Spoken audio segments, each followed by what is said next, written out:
নমস্কার। আজকে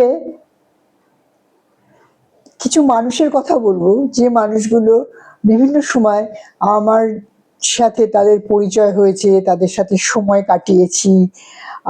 যারা এই নন্দন চত্বরে আড্ডা মেরেছে তারাই জানে যে নন্দনের একটা জায়গা আছে যেখানে সবাই আড্ডা মারে, এক জায়গায় এসে জড়ো হয়, সেটা নন্দনের দ্বার বলা হয়। ফোন করে, এই তুই দ্বারে আসছিস আজকে?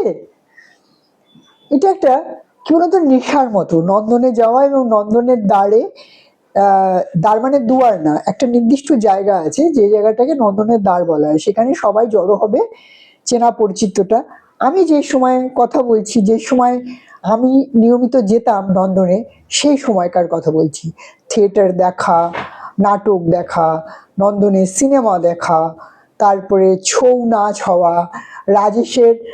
রাজেশ তখন এত বড় অভিনেতা হয়ে ওঠেনি, বম্বে যায়নি, কলকাতায় উষা আর গ্রুপে আপনার নাটক করা, ফাঁকা জায়গাতে নাটক হচ্ছে সেটা দেখা। প্রেম মোদি এখন পরিচালক, সেই সময় সেখানে আসা। রুদ্রনীল খালি গলায় গান গাইছে, তখন রুদ্রনীল আজকের রুদ্রনীল নয়, হ্যাঁ, তখন একটা ভোলাওয়ালা মিষ্টি ছেলে। সবাই একসাথে নন্দনের ভেতরে চায়ের দোকানটাতে চা খেতে যাওয়া, একসাথে কেউ একজন। তখন যারা স্ট্রাগল করছে তাদের পকেটে অত টাকা থাকতো না। আমি এবং আমার হাজব্যান্ড, তখন আমরা দুজন একসাথে কাজ করতাম, তাই আমাদের একটু পকেটে টাকা পয়সা থাকতো। তো বলতো আজকে কিন্তু তুই চা খাওয়াবি। তো যেতাম আমি চুপচাপ, সেখানে আমরা সবাই মিলে চা খেতাম, শুধু চাই আর কিছু না। আর কারো কোনো দাবি নেই, একবারের জায়গায় হয়তো একবার হয়তো আমি খাওয়ালাম, একবার হয়তো অন্যরা কেউ খাওয়ালো, এইভাবে। জয়দা, তারপর কত কত নাম বলবো, হ্যাঁ, প্রচুর নাম, সুদীপ্তা, বিদীপ্তা, তারপর এই যে এখন অনেকেই যারা খুব নাম করেছেন, এরকম প্রচুর সেই সময় আমরা ওখানে গিয়ে জড়ো হতাম এবং আড্ডা হতো। যদিও আমি স্বনামধন্য কেউ নই, আমি খুব সাধারণই ব্যবসা বাণিজ্য করা একটি মানুষ।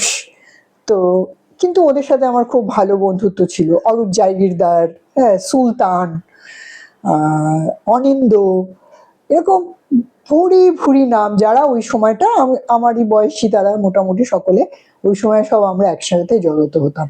এমন একটা নেশা ছিল জানেন তো, না গেলে যেন ঘুম আসতো না, মানে ওখানে যেতেই হবে। মানে কাজকর্ম সেরে 8টা বেজে গেছে, এখন কি যাবো, বন্ধ হওয়ার টাইম হয়ে যাচ্ছে, তাও একবার যাই, একবার যদি কেউ থাকে দেখা হয়ে যাবে, এই রকম নেশা। নন্দনের দ্বারের নেশা যাদের যাদের ছিল বা এখনো আছে, এখনো নন্দনের পাশ থেকে যখন পাস করি না, তার মধ্যে অনেক লোক মারাও গেছে, কেউ বেঁচে নেই, কেউ বয়স হয়ে যাওয়ার কারণে চলে গেছেন, কেউ বম্বে কাজ করছে, কেউ বড় অভিনেতা, তারা আর হয়তো ওখানে ওই রকম ভাবে আসে না, আড্ডা দেয় না, কেউ হয়তো রাজনৈতিক নেতা হয়ে গেছে, তারা তারা আর ওইভাবে পাবলিক প্লেসে আসতে পারে না। কিন্তু সেই সময়টা জানেন তো, মানে একটা, এখন যখন মনে করি, যে ভাবি সেই মানুষগুলোর সাথে যে এমন ভাবে আড্ডা, গল্প, খাওয়া দাওয়া সব চলতো আমাদের নেশার মতো। আমরা দুজন, আমি আর আমার হাজবেন্ড, দুজনে আমরা প্রত্যেক দিন, ইচ অ্যান্ড এভরি ডে সেখানে যেতাম। এবং তখন না আমাদের কোনো অফিস টফিস ছিল না, আমরা যে জবটা করতাম, আমরা ওই রবীন্দ্র সদনের সামনে যে ছোট মাঠটা আছে, ওখানে বসে টাইপরাইটারে টাইপ করে আমাদের যারা ক্লায়েন্ট ছিল তাদেরকে কোটেশন দেয়া, এইসব করতাম। করে এসে ওদের সাথে চা টা খেয়ে গল্প টল্প করে তারপরে আমরা বাড়ি ফিরতাম দুজনে। একটা বলতে পারেন নস্টালজিক মতো। তো আপনাদের মধ্যে কেউ কেউ কি আছেন যারা এখনো নিয়মিত নন্দনে যান, নন্দনের দ্বারে আড্ডা মারেন, বা মারতেন, এইরকম নস্টালজিক ফিল করেন? যদি থাকেন আমার ভিডিওর নিচে লিখবেন, আবার অন্য একটা ভিডিও নিয়ে আসবো। অনেকের নাম হয়তো বাদ চলে গেল, বলা হয়ে উঠলো না, আমি তাদেরকেও সবাইকে একসাথে বলছি, তাদের তাদের প্রত্যেকের নামই আমার মনে আছে, কিন্তু কত নাম বলবো, সেই জন্য আর বলা হয়ে উঠলো না। আজকে এখানেই শেষ করছি, আবার আসবো। নন্দনের দ্বারের বন্ধুদের সাথে যখনই দেখা হয় খুব ভাল লাগে এই মেসেজ দিয়ে।